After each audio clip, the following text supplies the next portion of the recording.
നിയമസഭ പാസാക്കിയ ബില്ലുകൾ തടഞ്ഞുവെച്ച രാഷ്ട്രപതി ദ്രൗപദി മുർമുവിന്റെ നടപടിക്കെതിരെ സുപ്രീം കോടതിയെ സമീപിക്കാൻ കേരളം. രാഷ്ട്രപതി സ്വീകരിച്ച നടപടികളിലെ നിയമസാധുത പരിശോധിക്കാനാണ് കേരളം തയ്യാറെടുക്കുന്നത്. വിധി എന്തുതന്നെയായാലും പുതിയ ഭരണഘടനാ സംവാദത്തിന് വഴി തുറക്കുന്നതാണ് കേരളത്തിന്റെ അസാധാരണ നീക്കം.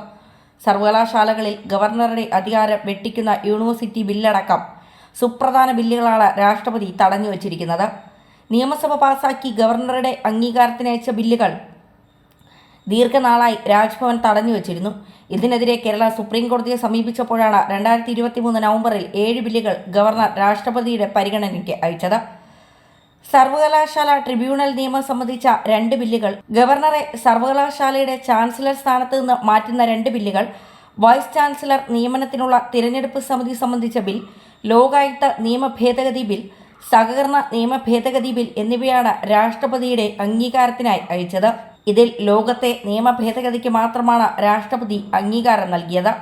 മറ്റ് ബില്ലുകൾ തടഞ്ഞുവെക്കുകയും ചെയ്തു. രാഷ്ട്രപതിയുടെ ഈ നടപടിക്കെതിരെയാണ് കേരളം അസാധാരണ നീക്കത്തിന് തയ്യാറെടുക്കുന്നത്. രാജ്യത്തിന്റെ ചരിത്രത്തിൽ തന്നെ ആദ്യമായാണ് രാഷ്ട്രപതിക്കെതിരെ ഒരു സംസ്ഥാനം സുപ്രീം കോടതിയെ സമീപിക്കുന്നത്. ഒരു ഭരണഘടനാ സംവാദത്തിന് കൂടി വഴിയൊരുക്കുന്നതാണ് ഈ നീക്കം. ആദ്യമായി രാഷ്ട്രപതിയുടെ തീരുമാനങ്ങൾ സംബന്ധിച്ച് ഒരു ജുഡീഷ്യൽ അവലോകനം നടക്കും. വിധി എന്ന് തന്നെയായാലും അത് വരും കാലങ്ങളിലെ തീരുമാനങ്ങളെ സ്വാധീനിക്കുന്നതുമാകും. സംസ്ഥാനത്തിന് നേരിട്ട് നിയമനിർമ്മാണത്തിന് ഭരണഘടന പരിമിതപ്പെടുത്തിയ വിഷയങ്ങളിൽ പോലും ഗവർണറുടെ കടന്നുകയറ്റം അംഗീകരിക്കാനാകില്ലെന്ന് കേരളം വാദമുന്നയിക്കും. അതുകൊണ്ട് തന്നെ ബില്ലുകൾ രാഷ്ട്രപതിയുടെ പരിഗണനയ്ക്ക് വിട്ട് നടപടി ശരിയായില്ല എന്ന് സംസ്ഥാനത്തിൻ്റെ നിലപാട്. ബില്ലുകളൊന്നും ഒരു കേന്ദ്ര നിയമനിർമ്മാണത്തിനും എതിരല്ല.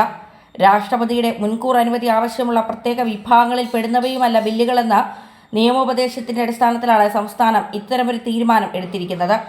ഗവർണർ തന്നെ ഒപ്പിട്ട ഓർഡിനൻസുകൾ നിയമസഭ പാസാക്കി ബില്ലായി എത്തുമ്പോൾ രാഷ്ട്രപതിയുടെ അനുമതിക്കായി അയക്കേണ്ടതില്ല എന്നും കേരളം വ്യക്തമാക്കുന്നു.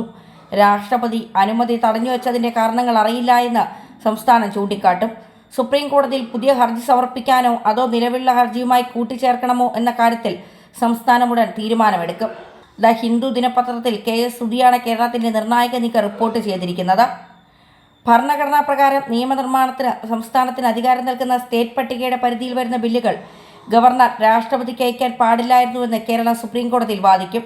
രാഷ്ട്രപതിയുടെ മുൻകൂർ അംഗീകാരം ആവശ്യമായ പ്രത്യേക കാറ്റഗറിയിൽ ഉൾപ്പെടുന്നവയല്ല നിലവിൽ തടഞ്ഞുവച്ചിരിക്കുന്ന ബില്ലുകളെന്നും സംസ്ഥാനം സുപ്രീം കോടതിയിൽ ചൂണ്ടിക്കാട്ടും.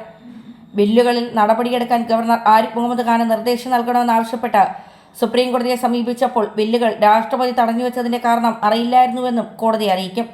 സഭ പാസാക്കി 2023 നവംബറിൽ അംഗീകാരത്തിനായി ഗവർണർ കൈമാറിയ 7 ബില്ലുകളിൽ കേരള സർവകലാശാല നിയമ ബിൽ 2022, സർവകലാശാല നിയമ ഭേദഗതി ബിൽ 2022, സർവകലാശാല നിയമ ഭേദഗതി ബിൽ 2021 എന്നിവ അംഗീകാരം നൽകാതെ രാഷ്ട്രപതി തടഞ്ഞുവച്ചിരിക്കുകയാണ്.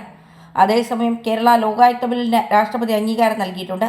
മറ്റ് 2 സർവകലാശാല നിയമ ഭേദഗതി ബില്ലുകളിലും രാഷ്ട്രപതി ഭവൻ തീരുമാനമെടുത്തിട്ടില്ല.